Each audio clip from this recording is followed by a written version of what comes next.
Good afternoon, ladies and gentlemen. My name is Roberto Benetello, and I am the Executive Director of the Business Council for Sustainable Development Malaysia. Welcome to this webinar entitled Human Rights and the Environment, Improving Supply Chain Compliance. This event is brought to you by BCSD Malaysia and our event partner for today, the Raoul Wallenberg Institute, RWI. I wish to start by thanking all attendees for spending your afternoon with us today, Friday afternoon. I also want to thank the distinguished speakers who have agreed to join us today. We will introduce them one by one in a few moments. Ladies and gentlemen, before we go into the topic of the day, allow me to remind you who we are. BCSD Malaysia is a CEO-led no-profit organization formed by a group of forward-thinking companies committed to creating a sustainable future for business, society, and the environment. We are the global network partner in Malaysia of the World Business Council for Sustainable Development, WBCSD. Together with our members, we want to drive systems transformation, which is essential to transition to a world where 9.5 billion people are expected to live well and within the boundaries of planet Earth by 2050. This is also the reason why you can see Vision 2050 in my background. This is our big vision, WBCSD and BCSDs around the world. At the same time, we strive to make more sustainable business more successful, because we believe there is a link between the sustainable performance of a business and its long-term success. Like WBCSD, we work with business mostly around 6 main program areas where systems transformation is needed. And these areas are circular economy, cities and mobility, climate and energy, food and nature, social issues and human rights, reporting and governance. In these areas, we initiate projects with concrete and measurable output. They all take a science-based approach and aim for targeted business solutions to scale up business impact. From WBCSD, from the World Business Council for Sustainable Development, there are currently over 35 active projects that are carried out at global level, worldwide. But there are hundreds of local projects from the 62 WBCSD global network partners around the world. And these are organizations like BCSD Malaysia and the BCSDs in the region that you see in this slide. The knowledge that is generated through this project is used to initiate or replicate projects in some other parts of the world. And this approach leverages on our successes and minimizes wasting time and resources in trying to reinvent the wheel. Ladies and gentlemen, amidst a global pandemic and an increased drive for sustainability across the globe, it is becoming increasingly vital for companies to align their operations with sustainable initiatives in response to escalating global demand for corporate responsibility. Post-COVID-19, the path to economic recovery will require business to re-examine their approach to human rights and environmental sustainability if they are to remain relevant and compliant to both local and global regulations. Responsible business conduct is even more important, particularly when it comes to mitigating risks as a result of non-compliance. A better understanding of human rights compliance in the context of company risk management needs to be developed, especially in relation to supply chains. and also in relation to key export markets and global standards. These are all very current issues that we all well know, and we have read about them in the news recently. Today, our esteemed speakers will share knowledge and perspectives on improving supply chain compliance in the context of human rights and the environment. We will also have a moderated panel discussion, inviting our speakers to share further thoughts and lessons on mitigating risk and regulating supply chain through concrete and effective approaches. Ladies and gentlemen, allow me to share a couple of housekeeping items before we begin with the presentations. Our webinar is being recorded. I remember seeing, yes, yeah. And participants will be kept on mute during the webinar. However, feel free to type your questions in the Q&A panel. We will try at the end to answer as many as we can. There will be a moderated panel discussion following the speaker's presentation. This webinar is part of a series of learning sessions organized between BCSD Malaysia and the Raoul Wallenberg Institute. And it's within this initiative called Business for Human Rights and the Environment platform that we set up here in Malaysia. Through the partnership between BCSD and RWI, we will be able to offer Malaysia business first-class training and support on tackling human rights and environmental related issues.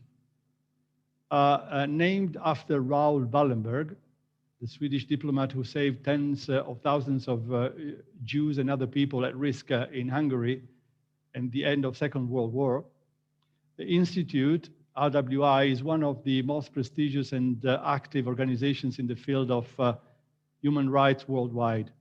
They combine evidence-based human rights research with direct engagement. We are glad to have also today our member ERM and also FGV Holdings as esteemed speakers for this webinar. Thank you for being here with us. Now, without further ado, let us start the session on perspectives and approaches on improving supply chain compliance from our first speaker, Dr. Radu Mares. Dr. Mares is a senior researcher at RWI, and he specializes in the area of business and human rights with focus on multinational enterprises and global supply chains. His work combines transnational law, corporate governance, and corporate social responsibility perspectives. Dr. Radu is unfortunately not able to attend today's webinar in person, but his section has been pre-recorded. Today, he will be speaking on corporate compliance with reporting regulations and the European ESG transparency experiment. So let's see Dr. Mares's contribution. Over to you, Charlene.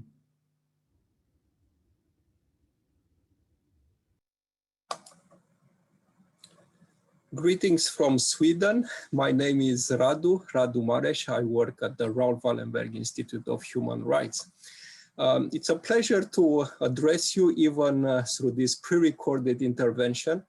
And I've been given the topic today of corporate reporting regulations and to discuss issues of corporate compliance and exemplify with developments from the European Union. So I have a PowerPoint for you. I will speak for around 10 minutes, and I plan to give you some examples of regulations, discuss very briefly aspects of content because they will influence corporate compliance. And then I will exemplify with two European Union legislations regarding ESG matters. So I will start sharing my PowerPoint now. I hope that you will be able to see it well.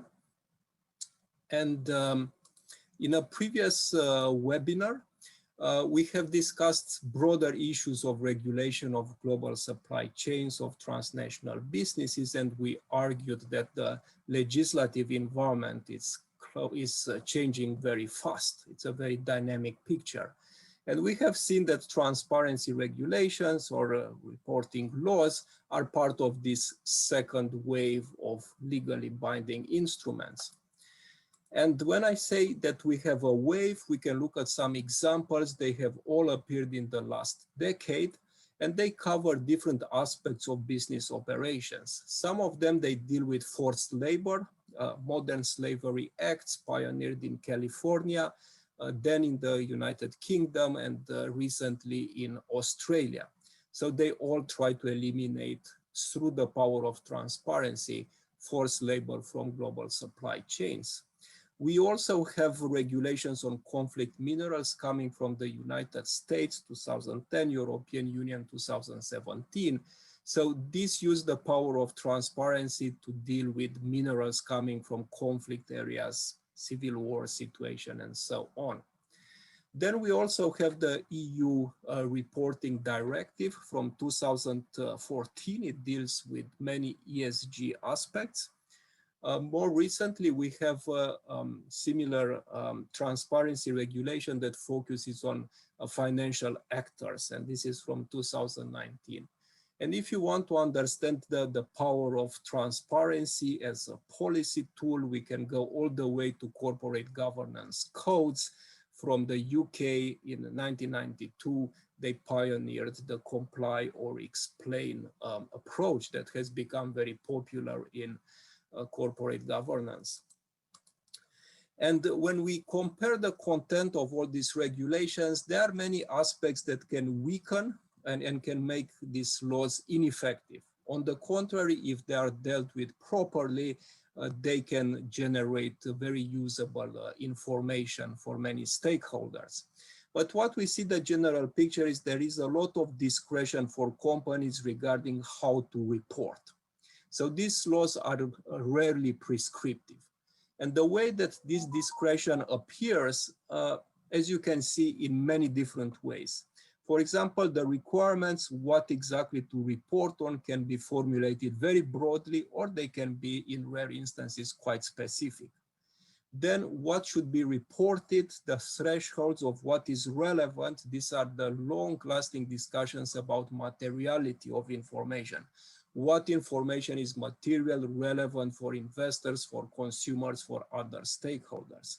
Right now, it is companies that decide what is material, what is not. Issues of commercial secrecy, of course, companies are not expected to disclose there. Another way of giving discretion to corporations is basically to allow them to report, or if they choose not to report, to demand an explanation, or in some instances, even weaker than that, an indication that some aspects will not be reported on.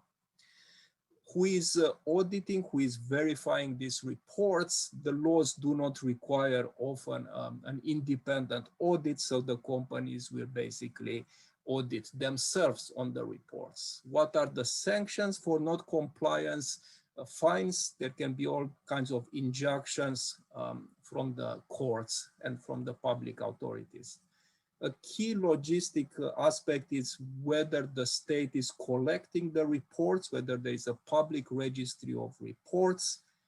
That often is not the case, makes it very difficult for NGOs to even know what companies should report and where they can find the reports. Furthermore, a limitation of these reporting laws, they are about transparency, but they do not require a changed business conduct. This is what due diligence laws do. And these due diligence laws always require transparency. So these are some aspects of content. When we look at the first European Union example, the Non-Financial Reporting Directive 2014, it covers all ESG issues, as you can see here: human rights, labor rights, environment, and anti-corruption.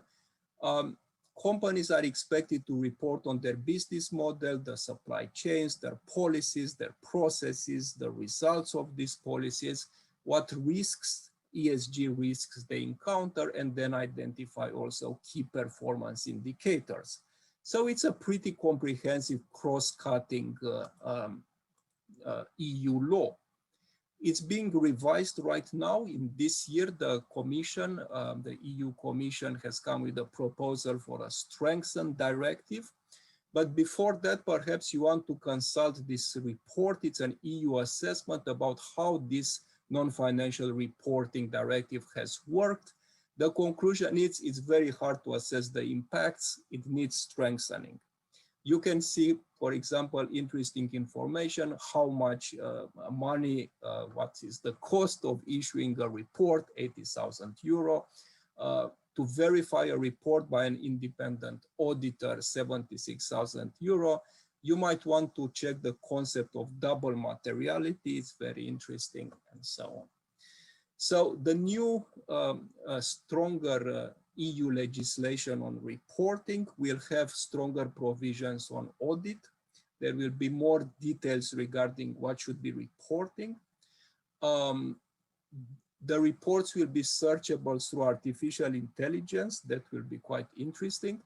And then there will be new EU standards on how to report. They will be forthcoming in 2022. So this new law will be called the Corporate Sustainability Reporting Directive. It will have a new name. Companies wishing to know what the EU expected regarding reports, the European Commission issued 2 guidelines on how to report to comply with this EU law. Now moving to the 2019 regulation on financial actors, on financial services, you can check the link here for the full text.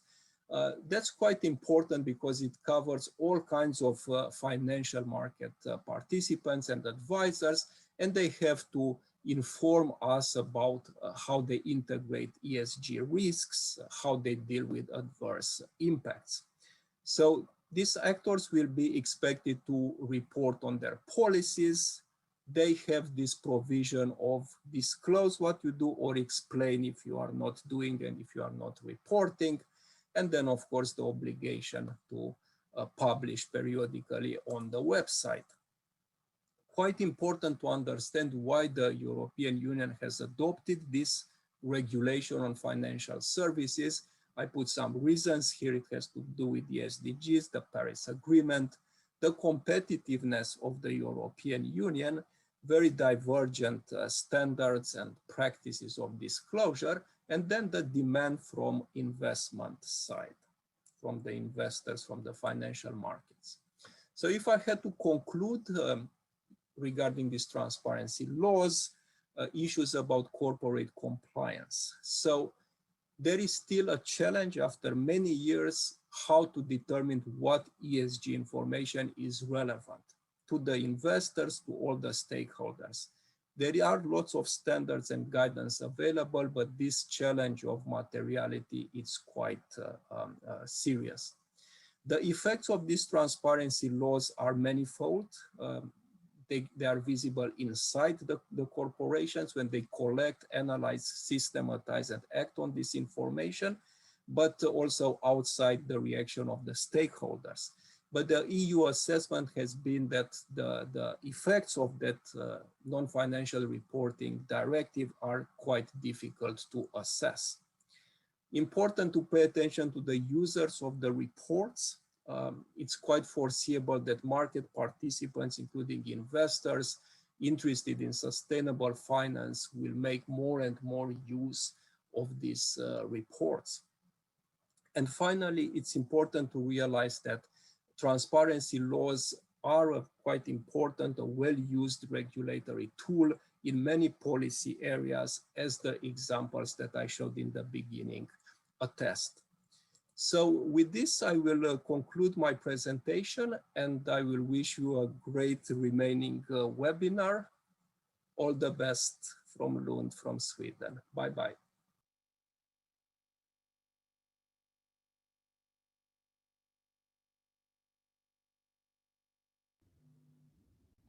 Thank you very much, Dr. Maresh, for this presentation on reporting requirements. Dr. Marish was with us pre-recorded. He couldn't be with us in person for those of you who just joined our webinar for today.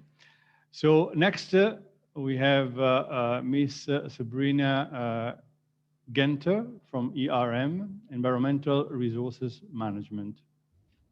Sabrina is a partner with ERM, and she leads ERM's human rights work across Asia Pacific. She advises clients on how to identify and manage the human rights risks, impacts, and opportunities, including helping organizations manage these risks and impacts with their supply chain, which is the topic of today. Ms. Sabrina will share with us her insights on aligning local supply chains with global ESG standards. So Sabrina, welcome. It's a pleasure to have you with us today, and over to you. Thank you, Roberto, and welcome everyone. I don't have slides. I thought it might be nice just to shut your mind off and listen to me talk for a few minutes.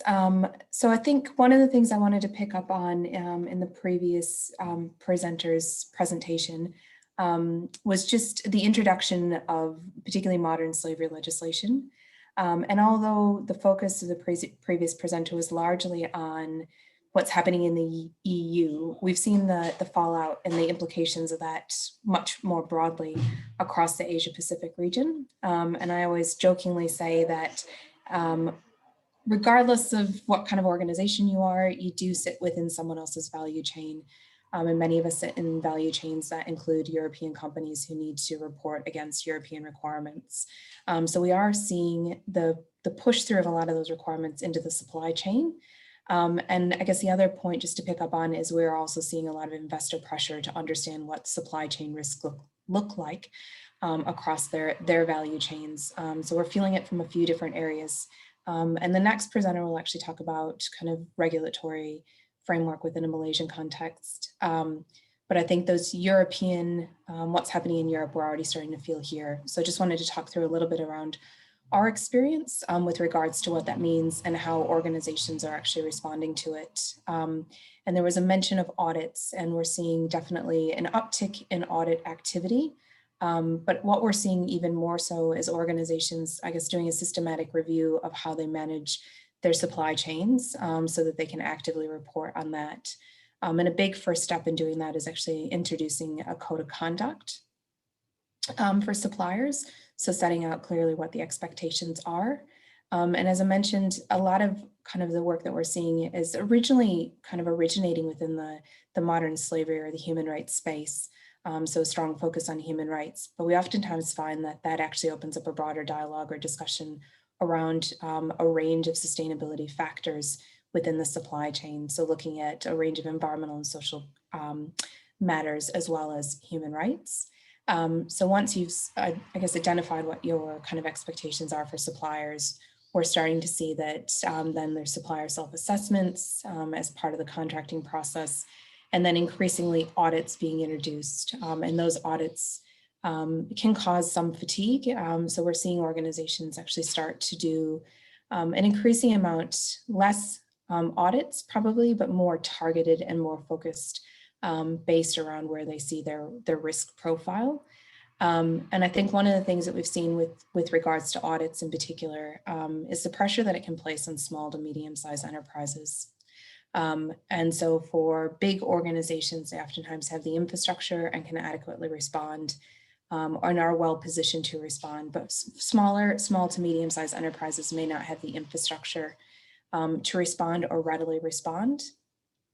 And we've seen some really great initiatives in organizations coming together to work together on how they actually manage their supply chains so that there's consistency in the types of supply chain questionnaires or how they evaluate their suppliers, so that when suppliers do need to respond or seeking to be part of another organization's supply chain, there's a consistent set of questions that they can use across suppliers, so they don't have to, do multiple different types of questionnaires, that they can do kind of one questionnaire. So we've seen a number of industry-wide initiatives in a range of locations across the Asia Pacific region where industry has actually come together and developed a questionnaire that they then send out to all of their suppliers to reduce the burden that small and medium-sized enterprises are feeling or experiencing when they are trying to respond to supply chain code of conducts or supplier questionnaires or pre-qualification questionnaires to get into someone else's supply chain. And then same thing with auditing. We are seeing an increasing number of initiatives across industries or across sectors where they're coming together to try to undertake audits. Oftentimes, particularly in the manufacturing or the food industry, there may be multiple organizations that one supplier supplies to. So sometimes it can be advantageous for a sector or industry to come together and do a consistent auditing program. And within the audits, we oftentimes find, particularly when we're looking at modern slavery risks, a need to engage with workers as part of that auditing process.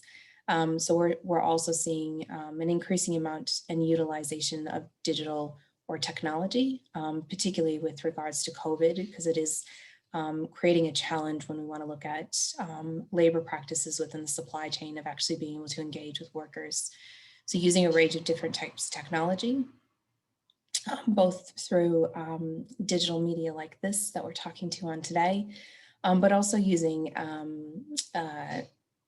tablets or phones to deploy surveys, which helps us sometimes when there's multiple languages that we need to engage with workers on. So using an increasing amount of digital technology to try to reduce the burden sometimes that audits can bring about, but also looking at audits as an opportunity for improvement. And the next presenter might touch on this a little bit, but one of the key factors in the UN Guiding Principles on Business and Human Rights, which is where a lot of our focus from human rights comes, and it sets out an expectation that business has a responsibility to respect rights. And as part of that, they talk a lot about leverage. So about how does an organization leverage its positioning to influence improvements in human rights practices.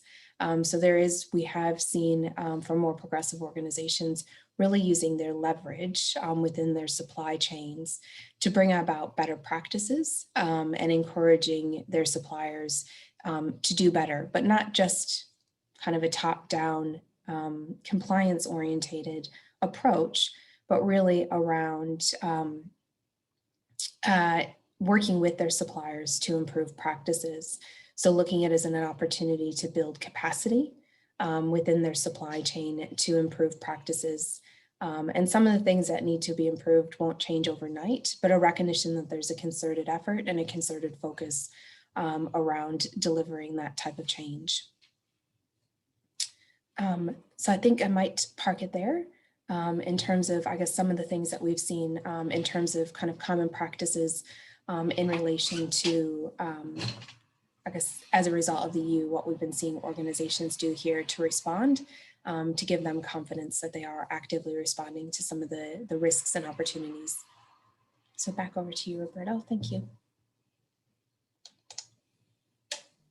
Thank you very much, Sabrina. I was just checking the chat box. There is a question addressed to you, but we may take a look at that during the panel discussion. So thank you very much, and for the informative coverage on how business can align from an ESG standpoint. So next, we have Mr. Q Jia, Deputy Chair of the Bar Council Environment and Climate Change Committee. Jia is a practicing lawyer and an advocate for sustainable development. He serves as a co-deputy chair of the Bar Council and the Climate Change Committee, and regularly advises corporations, social enterprises, no-profit and government bodies on organizational governance, design thinking, and strategy. He also serves as advisor to the Riley International Kuala Lumpur, a youth-led sustainable development NGO. Jia will share with us his perspectives on developing legal guides for human rights compliance in supply chains. So Jia, welcome. It's a pleasure to have you with us today. And the floor is yours. Over to you. Thank you very much, Roberto. And thank you to BCSD Malaysia for the kind invitation. So within the next 10 minutes, I will talk about two aspects.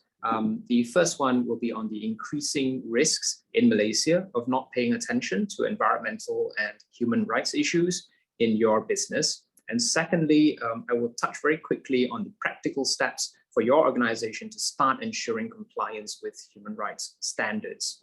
So on the first one, on the first point on the increasing risk, let me just briefly set the stage on the increasing risks that is on the horizon.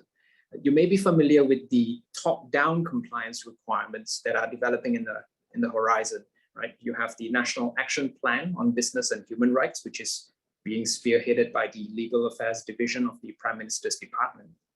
And if you're from the financial sector, then you'll be paying attention to what the JC3 is doing in terms of disclosure for climate change risks within your business.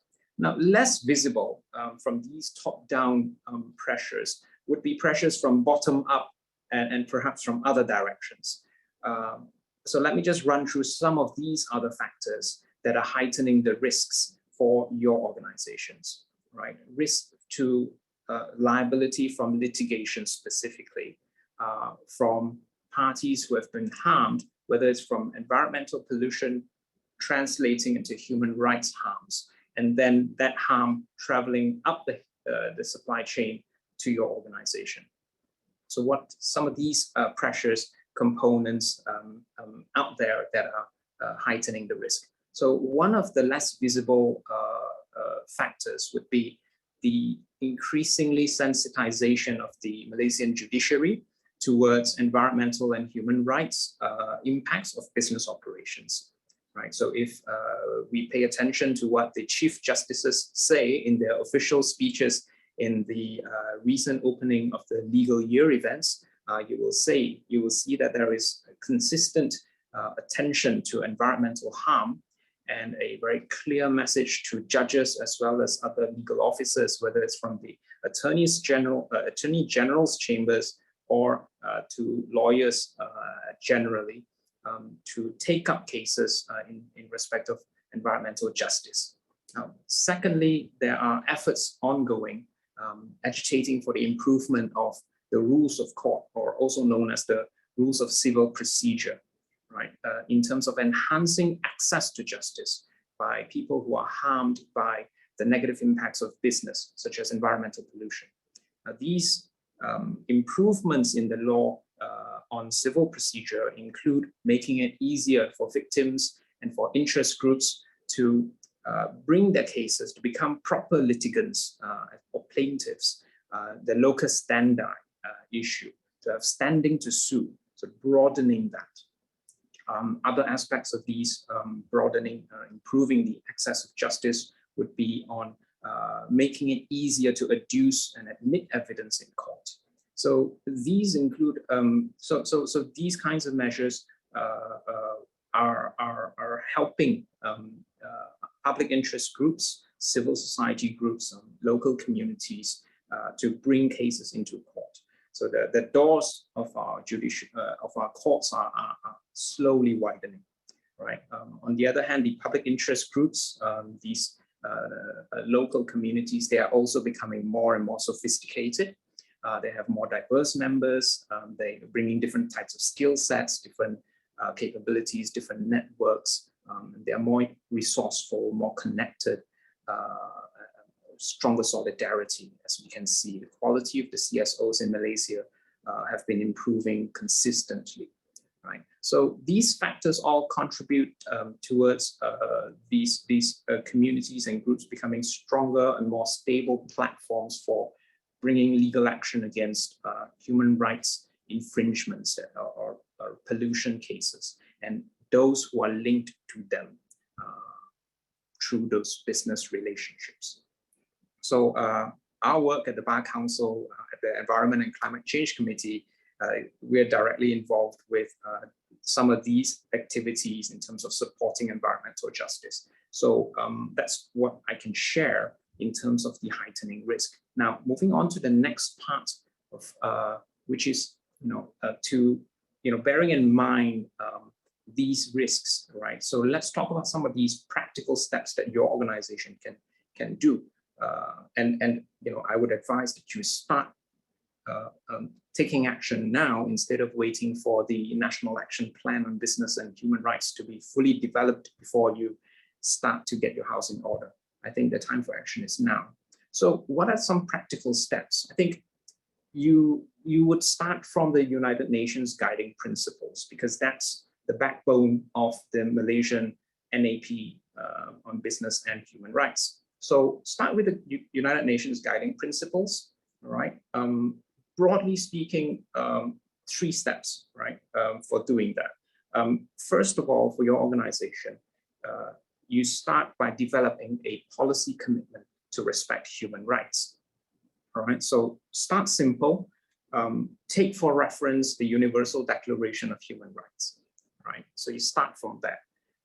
So first is start with an internal policy commitment first, perhaps. So have a policy commitment. Secondly, have a human rights due diligence process, right? A process that you would practice and adopt and improve as an ongoing process. That's the second step, a human rights due diligence process. And thirdly, to develop a process to respond to and to remedy human rights infringements, complaints, or impacts, right? So have a process for remediation. So that would be what you need to do to have your house in order.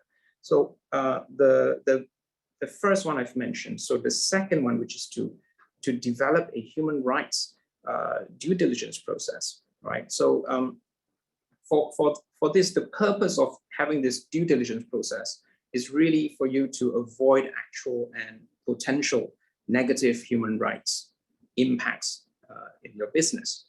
So as I mentioned, your reference should start with the Universal Declaration of Human Rights. You should also have a look at the International Covenant on Civil and Political Rights, as well as the International Covenant on Economic, Social, and Cultural Rights. These will be your signposts, your guides. Yeah.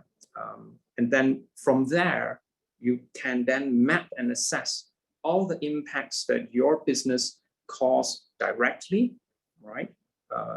Or contribute to, or you are directly linked with through your operations, through your products and services, and through your business relationships. So make sure to include your supply chain and these business relationships in this assessment.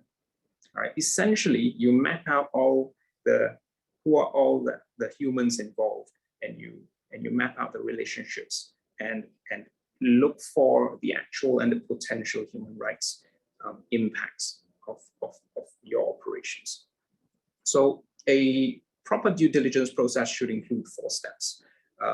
First of all, you must identify and assess your human rights impacts, right? So these are the actual and the potential impacts regarding your business itself, as well as your business relationships, your supply chain. Secondly, then once you've done that, you should then be integrating these findings, right?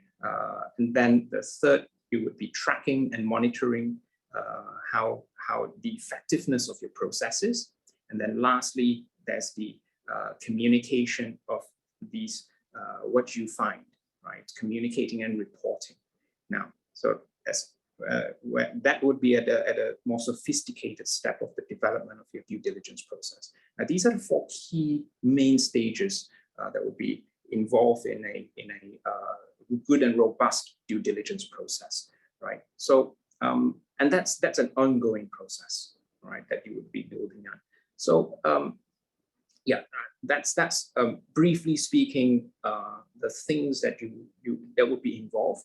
Yeah. So here's some practical pro tips, I would say. So first of all, and ensure that your advisors are aware of the ESG landscape in Malaysia. So, so watch out not just for the top-down pressures and expectations, but also watch out for the changing landscape that is not so much in the legal and regulatory framework, but more so on the other components, the judiciary, the changes in access to justice, and things like that. Yeah. So I think I've taken up about 10 minutes. I was going to touch quickly about how your commitment towards this. I was going to share a story about how what I observed in the pandemic, but maybe I'll save that for the panel discussion. So I think I'll hand it back to you, Roberto. Thank you. Thank you. Thank you very much, Yao. And thank you for the precious practical guidance and advice you've given us. It was indeed very interesting, a very interesting presentation. And I'm seeing some questions, and I hope there will be enough time during the panel discussion with Victor to touch upon at least some of them. Last but definitely not least, we have Puan Nurul from FGV Holdings to share with us FGV experience in managing suppliers, environment, and social human rights risks. With 17 years of experience in human rights, law, and policy development, Nurul Alsana is head of group sustainability at FGV Holdings. She was with the Human Rights Commission of Malaysia, Suhakam, for 15 years, and later joined an international no-profit organization, the Earthworm Foundation, formerly known as the Forest Trust, as a senior manager for the PALM program on environment, social, and human rights. So welcome, Puan Nurul, to share on the FGV experience in managing suppliers, environment, and social and human rights risks. It's a pleasure to have you with us today. So Nurul, over to you. Thank you, Roberto, and thank you, BCSD Malaysia, for inviting FGV to share some of our experience with regard to managing the supply chains within our operation. Before I share how or what we have done in FGV to support the compliance to sustainability of our supply chain and value chain, I would like to just share what was said by Sabrina, that each company will sit in the value chain of some European company, and just sharing the perspective of FGV.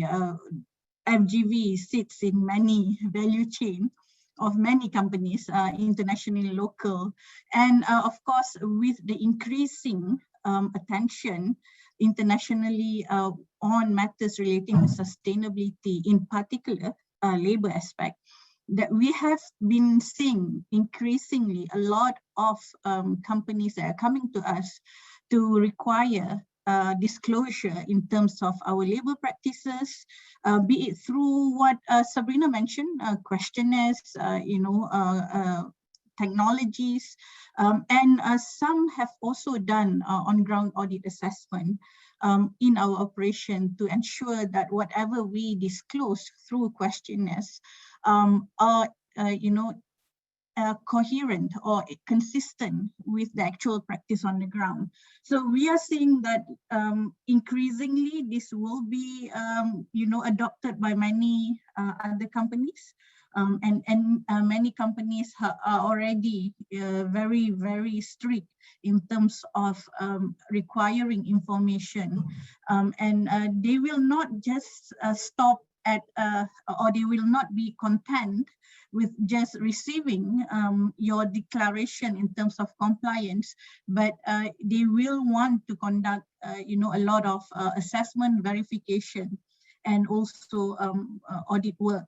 And despite the COVID situation, there are ways for these companies to also do the assessment, and I believe the technologies that we're using now is one of the avenue that they have opted to in assessing our level of compliance with regard to, the labor issue. And I will not shy away with and not hide from the reality about what FGV is facing at the moment. I believe that everyone is aware about the imposition of the withhold release order by the US Customs Borders and Protection on FGV with regard to the basis of which is on the allegations of some of our labor practices not being in line with the ILO indicators of forced labor. So these are something that we are working to remedy, and it has created a lot of tension on FGV as well and our customers. So just to start off with saying that how FGV, being part of a value chain in a bigger, a larger chain, is being, also assessed by our customers. Now, let me move on to how, as part of FGV's commitment to sustainability, we also have suppliers. And we must also ensure that, our suppliers are following actions. The actions are consistent with our commitment to sustainability. So FGV has this mother commitment that we call it Group Sustainability Policy, which encompasses three major aspects of sustainability commitment. One is on the environmental aspect, which we are committed to ensure that there's no deforestation in our operation, no development of peatland in our operation, and also there's no open burning and many other environmental aspects. The second component of this commitment in this policy is on compliance to human rights, respect for human rights. And I must say that this policy that we have developed is grounded or based on the UNGP on business and human rights, as what Q mentioned earlier, and also the other international instruments, including UDHR, the Convention on the Rights of Children, and Convention on the Rights of Women, because Malaysia is the state party to this two convention, and we have made an explicit commitment in our group sustainability policy to abide and adhere by these documents that I mentioned. So the second aspect of our component in our policy, sustainability policy, is respect for human rights. We have strengthened our commitment to ensure our labor practices are in line with the international document. And we have just released our latest policy revision in 2020. And that includes a more stricter and stringent requirement on compliance to our labor commitment. And the third component is on the health and safety. So this is also another aspect that we emphasize in our operation. And this policy, this commitment is applicable to all our subsidiaries nationwide, worldwide. And what is interesting is that since 2019, the commitment in this policy is also extended to all our suppliers and our vendors, which includes, which then demand more actions on part of FGV to ensure that the suppliers understand what it means by human rights, what it means by environment, what it means by no deforestation. And I would like to, tell, the uniqueness of FGV, because when we, especially with regard to our plantation sector, so FGV, we have a logistics sector, we have sugar sector, but I think what is unique is with regard to the plantation sector, where we operate palm oil plantation. And because the sourcing policy of FGV is that we source from third party. So there are 70% external supplies of FFB or the fruit, bijit sawit, that come into FGV's operation. And these are all external suppliers, and we have to ensure that the 70%, comply with FGV commitment to sustainability. The challenge is not small, it's enormous, but what we have done, with regard to ensuring adherence on environmental aspect, I believe for the areas of deforestation, the technologies has been of great assistance. You know, we have a commitment, even nationally, the government is committed that there will be no expansion of palm oil beyond certain percentage of the land area, and especially no expansion in forest reserve.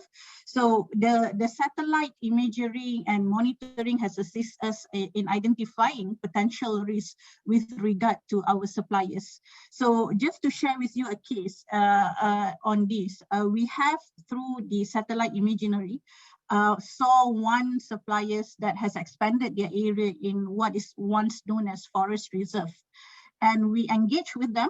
We talk to them that this is something that is against our commitment.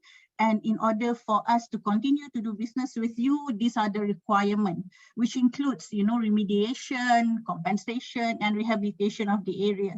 And we have, you know, involve them in negotiation, dialogues, and we have given them some time period to decide whether this is something that they would want to take, the step that they want to take. But unfortunately, because of you know, the reluctancy on part of that suppliers to continue to engage us, FGV has to make the tough call to stop sourcing from that particular supplier. It has a ripple impact. If we continue to source from that suppliers, you know, we sitting in the middle of the value chain will be scrutinized by our customers as well. So that's why we have taken that decision to, you know, stop sourcing from that particular supplier. So that is with regard to environment. And I think the other aspect that is quite major for FGV is how we manage our suppliers in terms of their compliance to human rights, health and safety. And for this, like many other companies, we have embarked in what we call as self-declaration tools. We require our customers, our suppliers to you know, declare through a form, questionnaires in terms of their practices with regard to ensuring compliance to human rights, labor rights, to ensure that they pay the minimum wage. We ask questions along that, you know, whether you supply PPE, protective gears to your staff, whether you make EPF contribution, whether you keep the passport, you know, of your workers, and do they have access to technologies, to communications, you know, just to gauge whether there is an element or indicators of labor exploitation that would have impact on FGV as a whole. Enough to say that we are now in sort of trouble for FGV because of the labor issue. So we don't want, you know, this matter to be compounded further by you know, the misconduct or failure to adhere to the requirement by our suppliers. You know, so that is what we have done so far. We have introduced the sustainability framework, compliance framework, which we use to identify the potential risks in our supply chain, and we work towards educating them in terms of what are the issues in human rights, what are the issues in environment, and where there are non-compliance, we work with them to come up with a corrective action plan and to gauge their readiness to be part of this transformation. To ensure that they comply with us. For human rights issues, we believe that it's not straightforward, which means that we have to some extent, pegang tangan, handhold them, you know, lead them on step-by-step journey to reach the compliance level. Some of them, not to say that they are direct violators, they want to deliberately, you know, exploit workers, but some of them, they genuinely don't know what is the standard. Why is this wrong? The question that we have been receiving is, why can't I keep the passport? I pay for their levy. Why is this wrong? So the education process is needed. Creating awareness, explaining why this would have impact on them, and likewise, the ripple impact would be on our their ability to send fruits to FGV is a journey for us, and I believe this is not a 1 or 2 months journey. It is a long journey. After all, you know, when you talk about human rights, it's the journey, the progressive realization is something that we have to take into account in ensuring, you know, these suppliers is up to the standard and level we want them to achieve. So that I will stop here to give way. I think I've gone beyond my time. So I'll happy to share more in the discussion. Thanks, Roberto. Thank you, Nurul. It was very interesting to get this real life examples from your experience from FGV. Thank you very much for sharing, and thank you very much for talking openly about some of the challenges that you guys are facing, not just you, but some other companies in the region are facing. And it's important that we have these opportunities like this event today to try and, as you said, create the culture, educate some of the stakeholders and actors on these issues. And hopefully this is what we are doing. So a huge thanks to all our esteemed speakers for sharing their insight with us. We will now have a 5-minute break to refill with coffees or teas or whatever you want. We will return. We will begin with our next session, which is a panel discussion in about 5 minutes. So we'll see you guys soon. Yeah.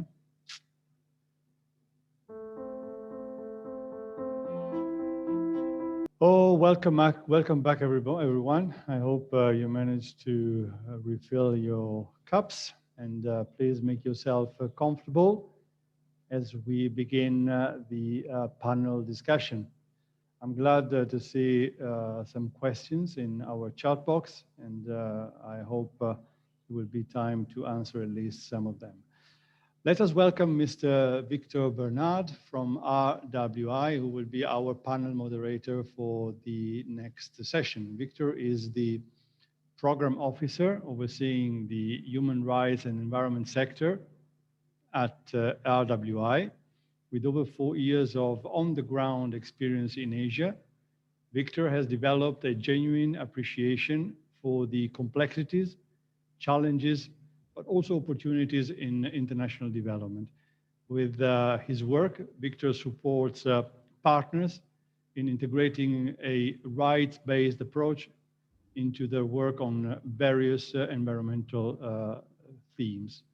So welcome, Victor. It is our pleasure to have you today. Thank you for your support and for the support from RWI, and the floor is yours.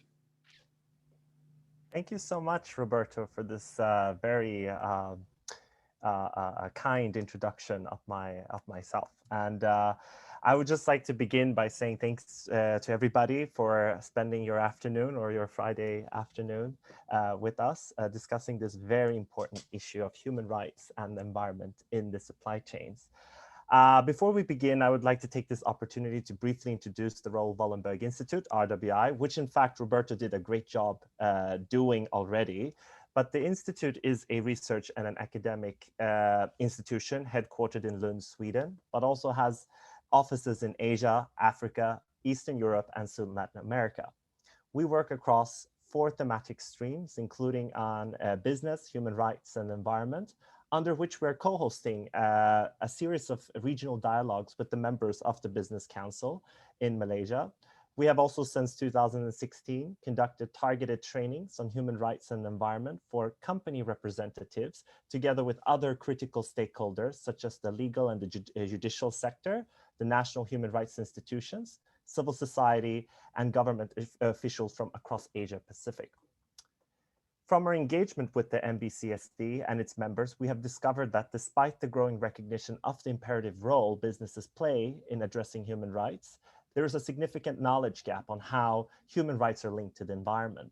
this remains a critical area that requires specialist knowledge and guidance, as well as dialogues on how businesses can best mitigate the negative human rights impacts of their environmental footprint. RWI firmly believes that it is through working with Malaysian CEO or business-led organizations and industry associations, such as the MBCSD, that stronger foundations of understanding among businesses in Malaysia can be built. These are the organizations who have the best knowledge of the challenges and opportunities Malaysian businesses face on the ground. This knowledge will enable businesses to demonstrate leadership internally on these issues and steer their operations to become more sustainable as well as profitable. The collaboration with the MBCSD is guided by RWI's recently published discussion brief on the right to a healthy environment in Southeast Asia, targeting the corporate sector, which was authored by Ms. Anisha Rajapaksa, an international expert on business and human rights, who is here with us today. This brief serves as an initial guidance and a starting point for businesses to gain a stronger understanding of the interlinkages between human rights and the environment. My colleagues at the Business Council will share the link to the brief through the chat function shortly. I wish to reiterate that, that we would like this session to be as interactive as possible. So please send us your questions to the Q&A or in the Q&A box. I've seen that I've received around 11 questions so far, and I will try to feed those into the discussions to the greatest extent possible. And I'm sure that this discussion is going to be very fruitful. I'd like to start this panel discussion also integrating Ms. Lee Jin-shin's question on targeted to Sabrina of providing some examples of where the industry has done, for example, joint initiatives for surveys and joint audit programs. And this links very well into my question on how we address, for example, human rights violations that most likely occur in supply chains. Indeed, there is no one-size-fits-all approach on conducting a human rights due diligence, for example, or a supply chain risk assessment. So therefore, the question I'm posing to this panel pertains to the proliferation of legislation, including the recently adopted EU-wide legislation on mandatory human rights and environment due diligence. As Dr. Myers pointed out, these laws will impact companies around the world, including Malaysia, that fail to comply with human rights standards in relation to the environment, including limited access to the European market, heavy penalties, and damaged reputation. So I'm going to turn to Sabrina first and ask, and what I'm interested to know is how your respective company or your respective companies, this is both to Nurul and Sabrina, are gearing up to face these new requirements within your supply chains. And can you give a couple of examples of concrete measures that your companies are currently taking to ensure compliance with these human rights, social, and environmental standards in its business operations, supply chains, and core strategies, specifically focusing on the Malaysian context? The floor is yours, Sabrina. Okay. Thanks for the question. And I might start with the first one and then jump into yours just around joint industry initiatives. And I'm not sure if anyone's come across, there is what they call the Joint Industry Program, and it's an oil and gas led program. So if you're at a computer, which you probably are right now, listening to us, if you type that in, there's a host of information that'll come up from IOGP.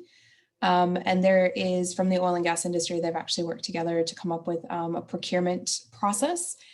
There's also probably quite a number of smaller scale that you wouldn't be able to simply Google or use whatever search engine of your choice, using a search engine to look for. But I know, for example, despite the very strong American accent that you might be hearing at the moment, I'm actually based in Perth in Western Australia, but regularly work within the Malaysian context. And one of the initiatives that we did in Perth, recognizing the pressure that was being experienced by small to medium-sized enterprises, is facilitate a roundtable and come up with a consistent set of questions, a questionnaire around modern slavery that was used by a number of larger kind of mining, oil and gas, as well as the power sector that is being consistently used by about 15 companies. For their suppliers within Western Australian context. And that was off the back of just them looking at kind of capacity building, as well as not wanting to place additional pressure on small to medium-sized enterprises So there's a number of smaller scale examples around the world where we've seen that. And then in terms of joint initiatives, I know within the context of India, we've seen a number of organizations who all kind of source things from the same manufacturing facility, particularly in the apparel industry, working together to do audits jointly to reduce kind of the burden that might be placed on them from an auditing perspective. But Victor, on to your question with regards to what we're doing. We've obviously, I think some of the EU-wide legislation, and in particularly the UK Modern Slavery Act, given that's largely where our headquarters are at, we've done a number of things, I think that Nourel will probably touch on as well, in relation to, and Q mentioned, is having a clear policy statement on what our expectations are, so that we can flow those through our supply chain. And we've also done a risk assessment of our supply chain and continue to do that. We have a digital system that allows us to track our suppliers, and we've really introduced a number of new project management requirements over the last few years to make sure that we're only using suppliers who are approved suppliers within our digital system. And that means that if you are an approved supplier, you filled out a questionnaire. We've done an early stage assessment. The other thing that we've done is done a number of risk assessments around suppliers. So last year we had a focus on Asia Pacific, and we went into each of our offices, looked at our supply chains, and actually did audits of our suppliers and identified some areas where we could probably do improvements around contracting and labor practices as well. So I guess it's a couple of the initial ones.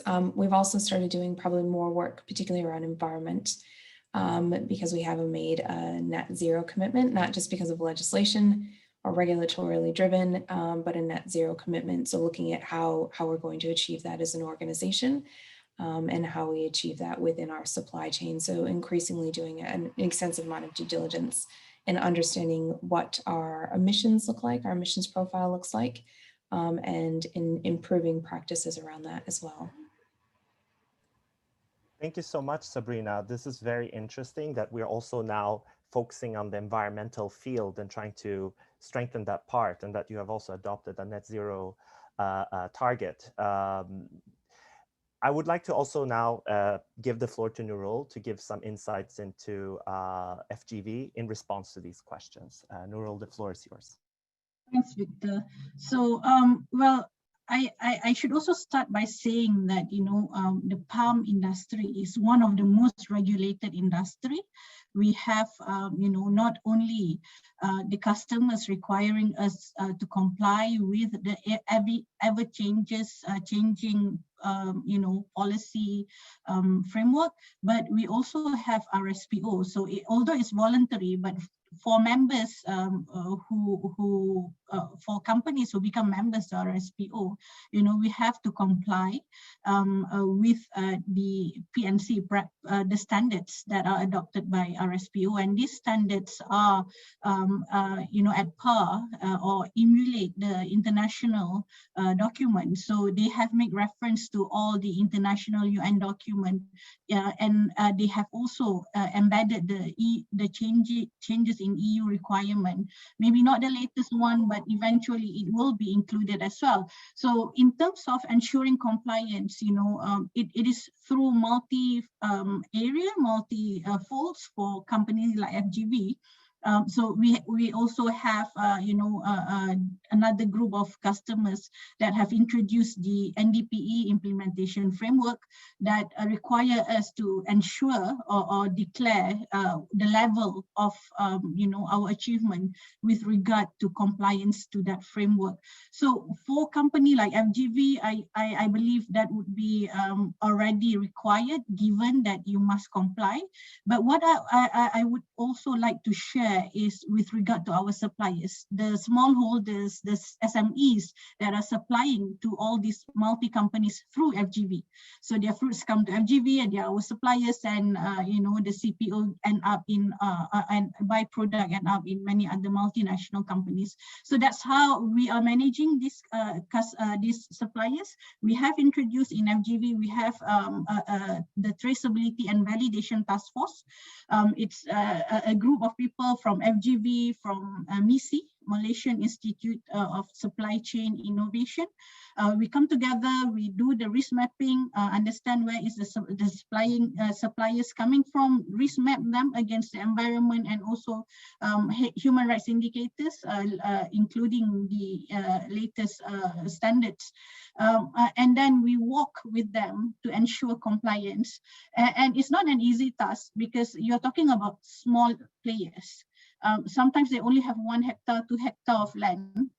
It's quite small, and it's family farm. So these are where I say that, the pakcik-makcik of the industry, the smallholders, the auntie and uncle, the pops and moms and pops business, basically, and how you ensure that their livelihood depends on this. So to a certain extent, this team that we have in FGV is also looking at how we can handhold them and support them in ensuring compliance. At the same time, we don't kill their livelihood. So it's a balance that we are currently, trying to manage. And I would say so far, for mom and pops farmers, it's more of awareness, telling them what is the do's and don'ts, making them understand why this is important. And it's not so much on enforcement yet. So we have a phase in FGV, and as I said, it's not going to be a short timeline. It will require some elongated timeline to work with these small holders and small players. Thank you so much for the very interesting insight on how FGV is working on strengthening compliance within their supply chain. There are some questions that specifically target specific aspects of FGV's let's say work in the chat box. So I will try to get to those, but I'll see if I can go through the questions sequentially as I receive them. And if you want to answer some questions, directly without me asking them, feel free to just include them in your intervention. So I think this next question, which was made by Mr. Lai Chun Cheng, could be best answered by Q, but feel free, Nurul and Sabrina, to jump in if you would like to answer those. And he mainly talks about the issues on human trafficking that is an endemic problem in Malaysia, but only came to the fore because of Top Glove. In fact, Malaysia as the government is the main culprit in creating this problem due to many of its recruitment policies in place. How do we solve human rights issues when the main problem is the government itself? And he also posed a second question on the environment and how we solve this, which is actually which requires a more, let's say, public response, because it's really each individual having to contribute to environmental protection. An example he's giving is illegal logging, cartel for public waste management, etc. And they're doing their best as a company to meet the UN guidelines. So how would, Q, these questions are posed to you. The floor is yours. Thanks, Victor. Thanks, David, for the question. On Top Glove, I think, yes, it is thanks to the perfect storm that this thing has come up in the sense that of the pandemic accelerating the demand for gloves worldwide, for the fact that Top Glove is the top player in the world, and therefore entails it being held to international standards, and it's got social auditing done, in fact. And exposés on the quality of and the limits on social audits on their factories and the living quarters. So how do we respond when the government itself has got a hand in the human trafficking problem here? Well, I think, David, indeed, like many things in Malaysia, we do have to put up with the dysfunctions in governance within our government. And in many fronts, yeah, you can say the government is a laggard here, whereas our industry players are trying their best to make do, to juggle between the need for patronage in order to have things work here, but also to juggle the expectations of the international market and the expectations and the claims of those who are directly harmed, whether it's by environmental pollution or because of their dire conditions. So like in top work, we can see that because those who those who are suffering, they don't have the voice. They're in a foreign place. So we don't hear about it, despite the scale of it. So that's a systemic problem. So we do have some good civil society organizations here doing a lot of good work. But like I said, so this is in spite of what the government is doing and not doing. So that's a tricky thing, really. So leadership is coming from the business side as well as the civil society side. Onto the environmental issue, I think your question is on point for the example of Sungai Kim Kim, for example. So Sungai Kim Kim was a gross, serious pollution of one of the many polluted rivers in Johor Bahru in the industrial area of Pasir Gudang. And it's a cocktail of scheduled waste that's been poured in by many businesses. So why does that situation exist? And anecdotally, many hands point towards a failure of the contractors which are responsible for taking up scheduled waste. And so it again is a systemic dysfunction. And so I think there these frameworks, these vocabulary, these principles are important to help us articulate and hold accountability against those who have a role in the whole scheme of things. So all actors have a role to play. The victims have a role to play. They must not say it doesn't matter. The businesses have a role to play when they can't benefit from contractors that ought to be there to collect the scheduled waste from them, instead of making it on them to find their own ways to dispose of these in an economic way. They need to be able to find ways to hold those who are responsible accountable. It's very tricky. There are no simple answers, but everyone has to do their part, and you have to have faith.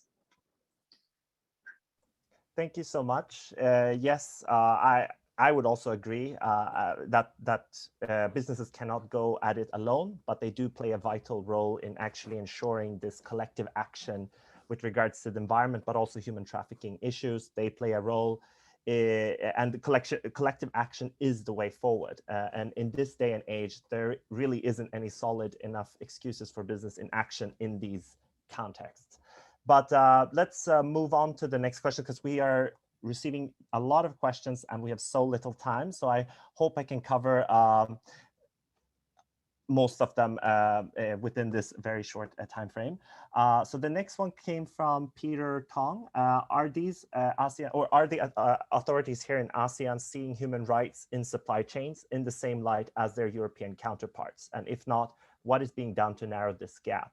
I could open the floor again to Q, but then also if Sabrina or Nurul would like to answer this question, feel free to just let me know. I'm so sorry, Victor. What was the question? I was reading another question intensely. Oh, sorry. Oh, it disappeared. I think it was answered even. Okay, so. Did I answer that? No, not that one. Okay, so sorry. Actually. Oh, where did it go? The question disappeared. Sorry. I think it's about whether the authorities in ASEAN sees human rights in the same light as their European counterparts, and if not, what is being done to narrow that? Got it. Right, Peter's question. I'm not very sure. At the ASEAN level, we have the ASEAN Intergovernmental Commission on Human Rights, ICHR.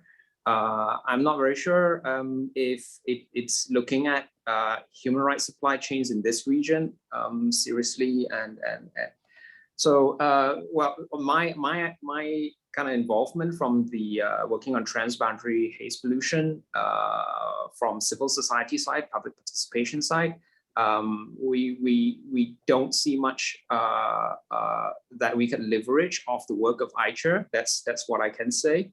So yeah, I'm afraid I don't notice very much from ASEAN.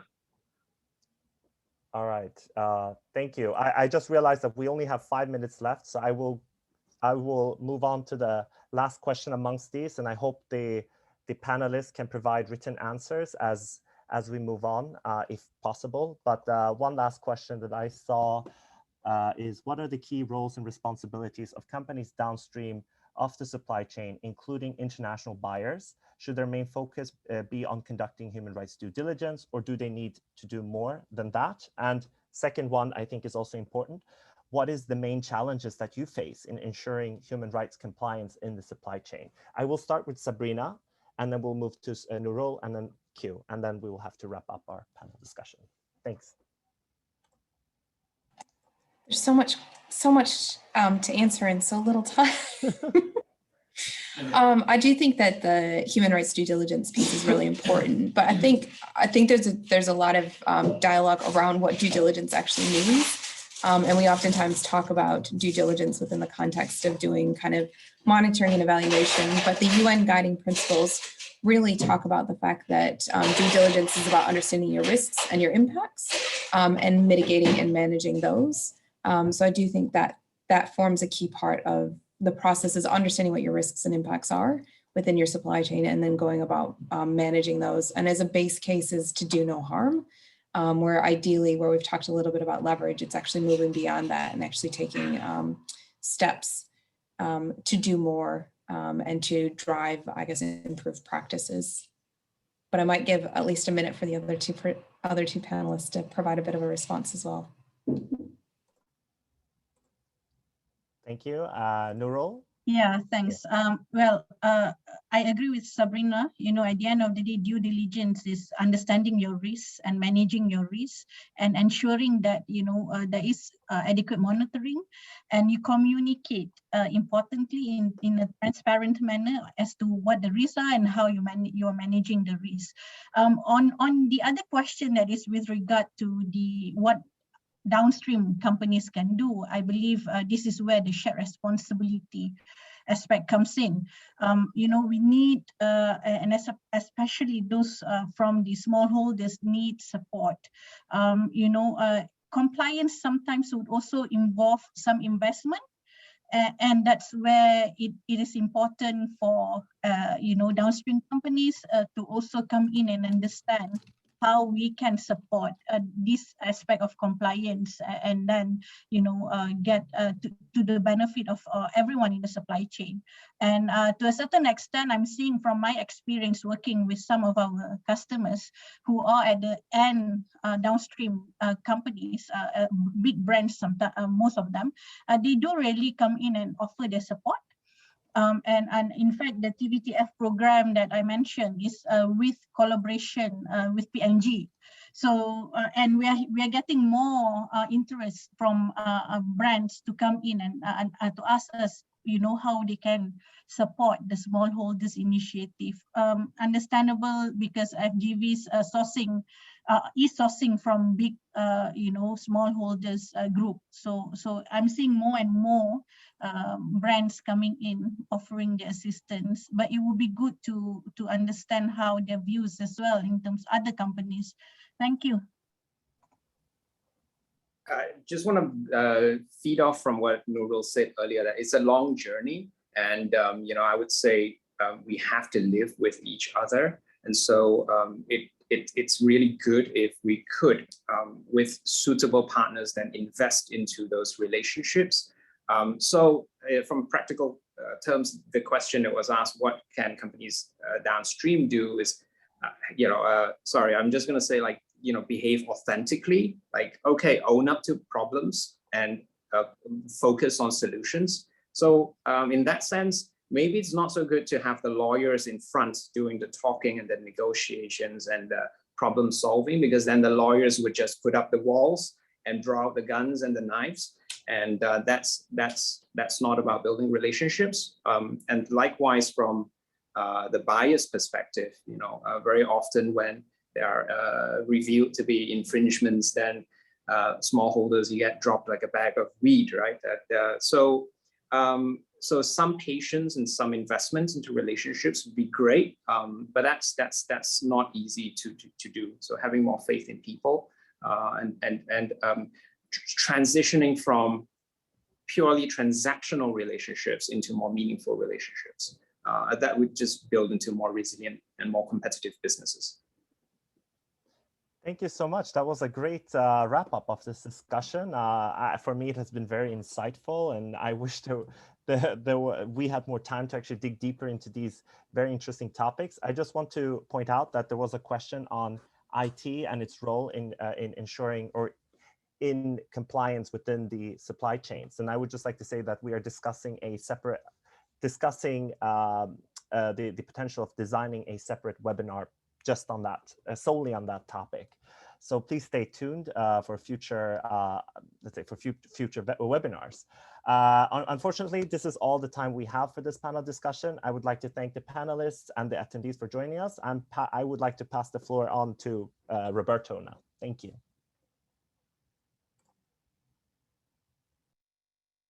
Hi, yeah.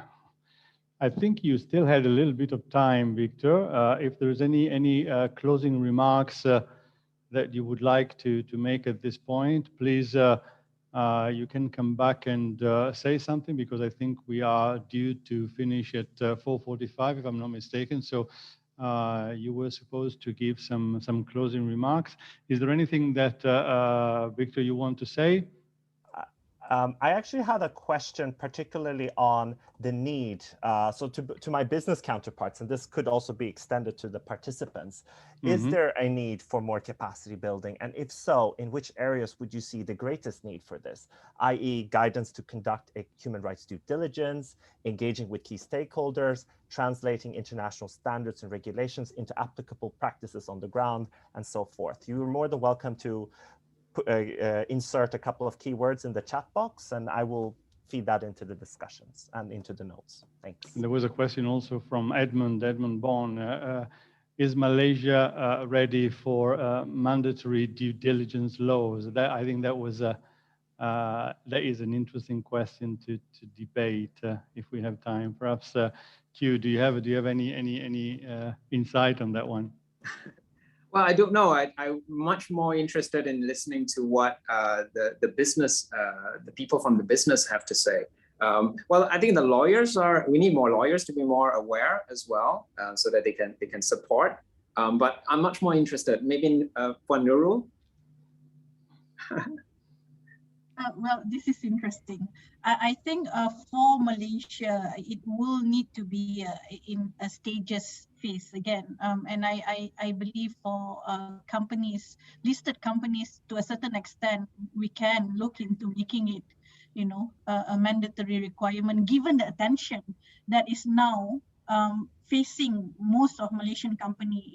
We heard yesterday, the US Department of Labor just released a report on human trafficking, putting Malaysia at a tier 3 level, which have much implication or influence is by the fact that many Malaysian companies are being sanctioned by CBP for labor practices. I believe in order to ensure there is some protection of sorts for Malaysian industry, this could be a step that is much needed, especially for the listed company. I'm just sharing this offhand. Bluntly, because I see values in requiring mandatory due diligence, but not to all level of companies. It's a sort of protection as well for companies, and it can show that we are genuinely thinking of showing our commitment to do the right thing. And Sabrina mentioned do no harm, and that is part of the UNGP main pillar for business players. So due diligence is one of the pillars. To me, I would say go for it, at least to start with the listed company. My views.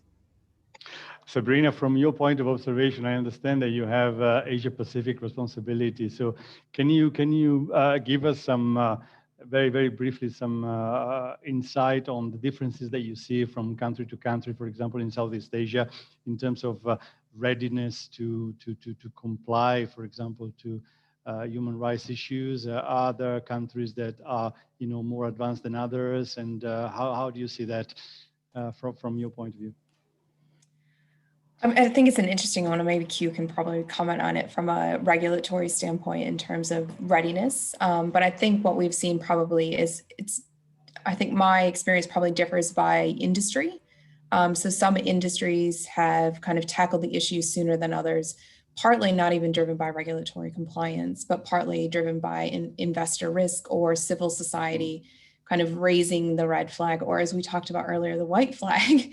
Around some of the issues that they've been seeing. So I think, we've been dealing with and tackling this issue around particularly modern slavery risks or labor practices risks for better part of 20 years to some degree in some industries. And now it's just becoming more prolific across industries. Whereas I think some of the environmental matters, again, waste, or starting to see a big focus on plastics and the production of plastics and where that sits and how we're managing waste. And again, I think some of that's driven by regulation, some of it's driven by an understanding of what civil society is expecting. But as kind of, I guess my early statement was, we all sit in someone else's value chain. So when it becomes important to the top of our value chain, it slowly trickles its way down to us to make it important to us. And so investors and the value chain pressures that we're feeling may supersede some of the regulatory pressures that we may experience to do more and to do better in the way that we manage both environmental and social matters within our operations. Okay, Victor, do you want to ask another question or make a wrap up? And otherwise, I can close the event. Up to you. So I mean, I can. So my question still stands. You're more than welcome to insert some keywords on the specific needs that you may have in terms of capacity building. Let's have a concluding remark from each of the panelists. I think on the issue of access to remedy, and I think this is a very interesting topic, but we just cannot cover the whole thing, but just giving some contours on what the concrete steps your companies are taking in remedying human rights violations or adverse human rights impacts that are identified in your supply chains. And in your opinion, what has worked and what can be improved? And I will give 1 minute to each speaker, and that should be the wrap up.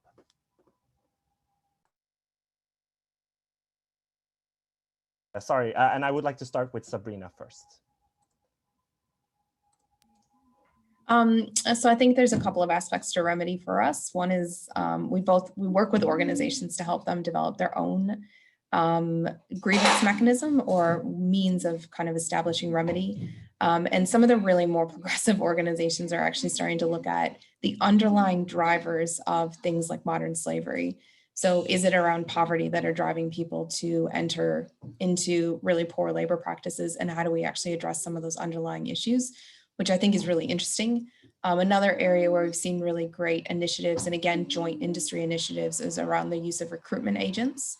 And how do you actually prevent a human rights violation occurring before, or how do you remedy that scenario before it actually becomes a human rights violation, which is great when we're looking at kind of the root cause.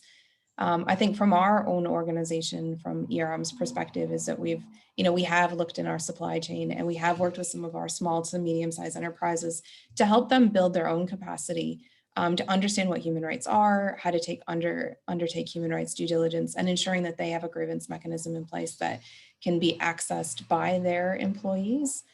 So again, really around probably what Narelle was pointing out earlier is around capacity building within our own supply chain to be able to address some of these issues, particularly when it comes to labor practices, and increasingly expanding that out to a range of environmental matters, looking at how they do tackle those.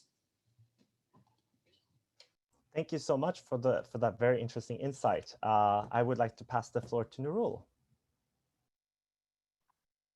Thanks, Victor.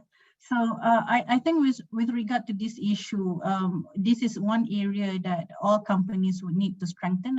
Sabrina talked about grievance management, grievance mechanism, and to be honest, for FGV, this is an area that we are currently strengthening. To understand what are the risks and what are the complaints.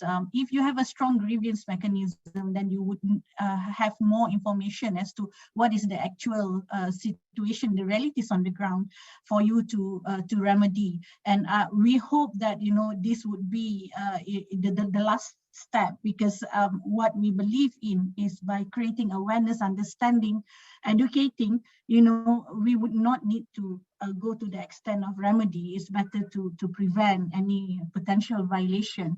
But where situation of remedy is needed, and I believe for FGV, this is the very situation that we are currently in, given the imposition of WRO on us, there will be aspect where some gaps must be remedied. And we have been going through this process of remediation, ensuring that our recruitment agency understand what the do's and the don'ts. You cannot charge the migrant workers. What are the aspect that FGV would be covering in terms of recruitment fees and all that. So those are part of the overall initiative that we're currently doing. But where there are gaps, remediation must come in. And this is something that FGV is working on with regard to following up from the addressing all the concerns and gaps that we have understand now. So I will stop there and give way to Q, perhaps.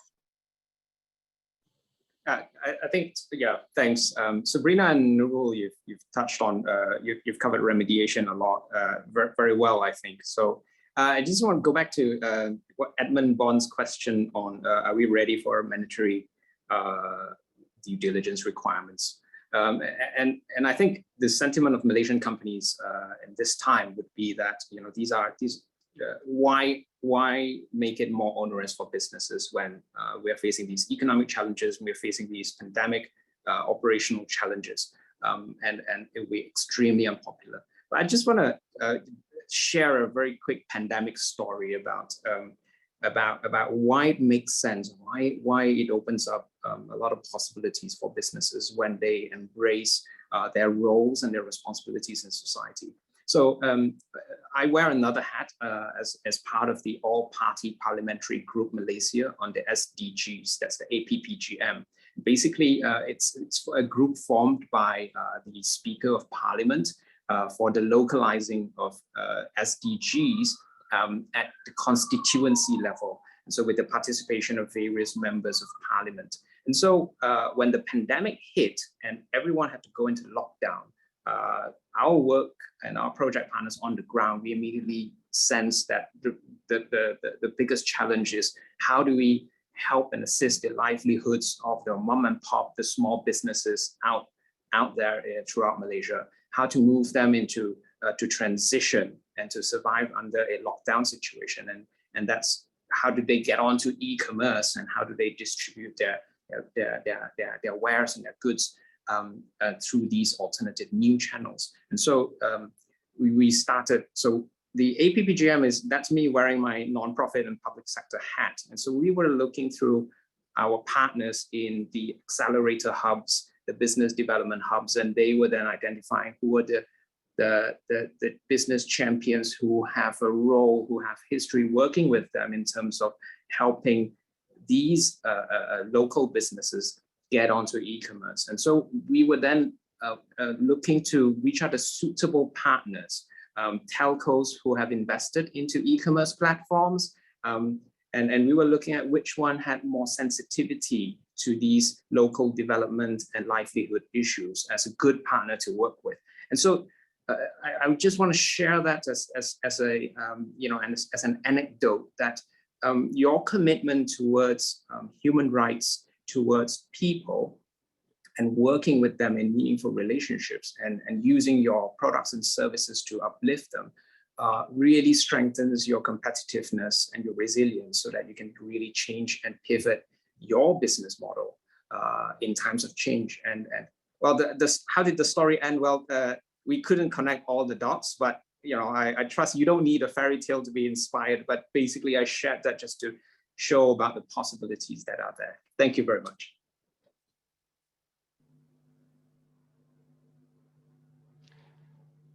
All right, I think this time we have come to the end of the program. So thank you very much, Victor. Thank you very much to the panelists. I think it's been a very fruitful and productive session for all of us. We appreciate your interest in learning more about human rights and the environment, improving supply chain compliance, as they are essential for us to move forward towards a sustainable future in the business sector in Malaysia, but all over the world. As mentioned, BCSD Malaysia is partnering with RWI on the rolling out of this Business for Human Rights and the Environment platform in Malaysia. And today's webinar is part of this initiative. So companies who are interested in learning more about this platform and playing an active role in this platform, please manifest your intention through a message in the chat box, or send us an email, or somehow get in touch with BCSD Malaysia, and we'll get back to you, and we'll let you know all about this platform and how you can be part of this initiative. So before we close, let me just remind you a couple of things, a couple of important dates in the coming months. There is a Sustainable Business Transformation Leader info session on July 22nd. This is part of a series of events leading to our first intake of a 2-month-long course that will take that will happen in between November and December this year. And basically, this is a course on sustainable business transformation leadership. Okay, so stay tuned, and you will receive very soon the information about this event. Another date is in August for a workshop on ESG risk management for enterprise. This is an in-depth interactive workshop that we're running in collaboration with WBCSD and the WBCSD Redefining Value team from WBCSD headquarters in Geneva. And this program has specifically been customized for Malaysia. So it's a very in-depth program, and again, stay tuned here. The date is the 18th of August, and we'll mail out all the details about this program, about this event in the coming days. So we look forward to seeing you all very soon. Do follow BCSD Malaysia on social media. Stay home, stay safe, and do stay in touch. Thank you very much, and see you again.